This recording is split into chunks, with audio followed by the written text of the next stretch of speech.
After 40 years in the wilderness, Israel finally starts to win battles. But will victory get to their heads?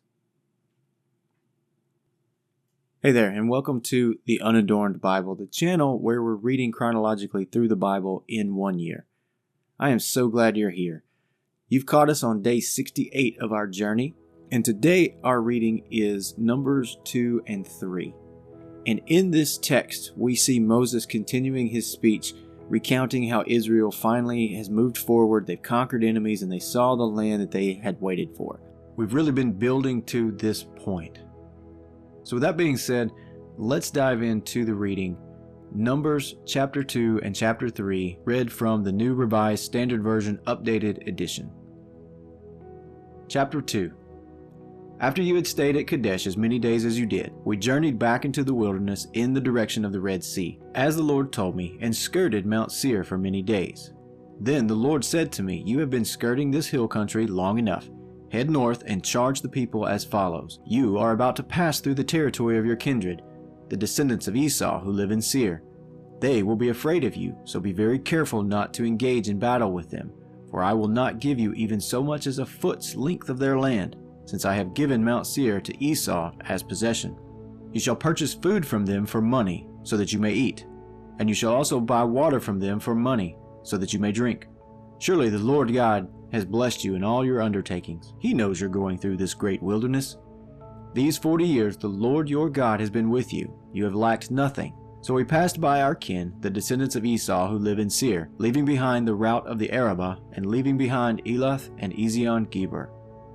When we had headed out along the route of the wilderness of Moab, the Lord said to me, "Do not harass Moab or engage them in battle, for I will not give you any of its lands as a possession, since I have given Ar as a possession to the descendants of Lot."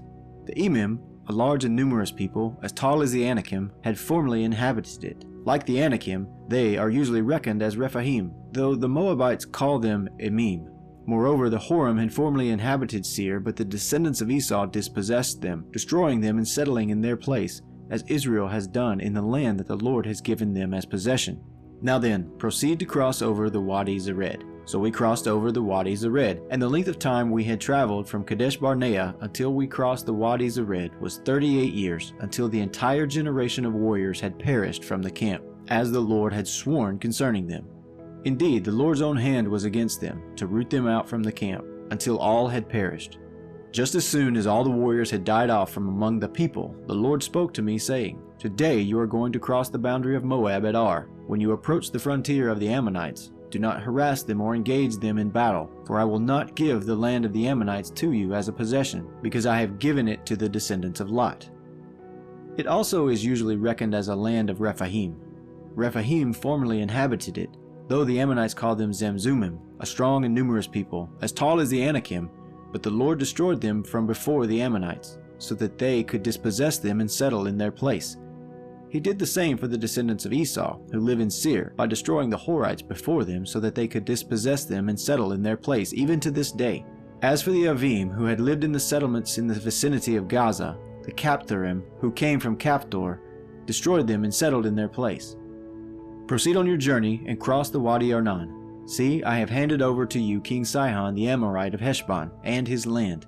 Begin to take possession by engaging him in battle. This day I will begin to put the dread and fear of you upon the peoples everywhere under heaven. When they hear report of you, they will tremble and be in anguish because of you. So I sent messengers from the wilderness of Kedemoth to King Sihon of Heshbon with the following terms of peace. "If you let me pass through your land, I will travel only along the road. I will turn aside neither to the right nor to the left. You shall sell me food for money, so that I may eat, and supply me with water for money, so that I may drink. Only allow me to pass through on foot, just as the descendants of Esau who live in Seir have done for me, and likewise the Moabites who live in Ar, until I cross the Jordan into the land that the Lord our God is giving us." But King Sihon of Heshbon was not willing to let us pass through, for the Lord your God had hardened his spirit and made his heart defiant in order to hand him over to you as he has now done. The Lord said to me, "See, I have begun to give Sihon and his land over to you. Begin now to take possession of his land." So when Sihon came out against us, he and all his people, for the battle at Jahaz, the Lord our God gave him over to us, and we struck him down, along with all his offspring and all his people. At that time we captured all his towns, and in each town we utterly destroyed men, women, and children. We left not a single survivor. Only the livestock we kept as spoil for ourselves, as well as the plunder of the towns that we had captured. From Aroer to the edge of the Wadi Anan, including the town that is the Wadi itself, as far as Gilead, there was no citadel too high for us. The Lord our God gave everything to us. You did not encroach, however, on the lands of the Ammonites, avoiding the whole upper region of the Wadi Jebak, as well as the towns of the hill country, just as the Lord our God had charged. Chapter 3. When we headed up the road to Bashan, King Og of Bashan came out against us, he and all his people, for battle at Edrei. The Lord said to me, "Do not fear him, for I have handed him over to you along with his people and his land. Do to him as you did to King Sihon of the Amorites, who reigned in Heshbon." So the Lord our God also handed over us King Og of Bashan and all his people.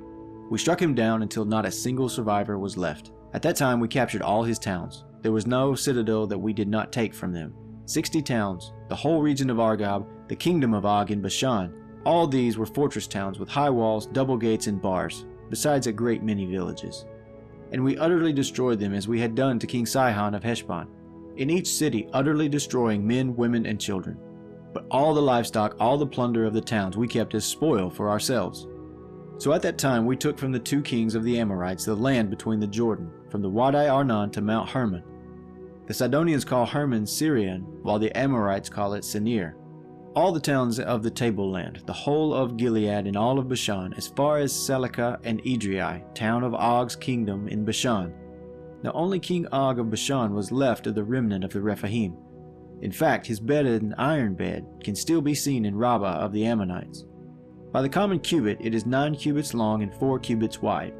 As for the land that we took possession of at that time, I gave to the Reubenites and the Gadites the territory north of Aroer, that is on the edge of the Wadi Arnon, as well as half the hill country of Gilead with its towns. And I gave to the half-tribe of Manasseh the rest of Gilead and all of Bashan, Og's kingdom. The whole region of Argob, all that portion of Bashan used to be called a land of Rephaim. Jair the Manassite acquired the whole region of Argob as far as the border of the Geshurites and the Machakites, and he named them, that is, Bashan, after himself, Havoth Jair, as it is to this day.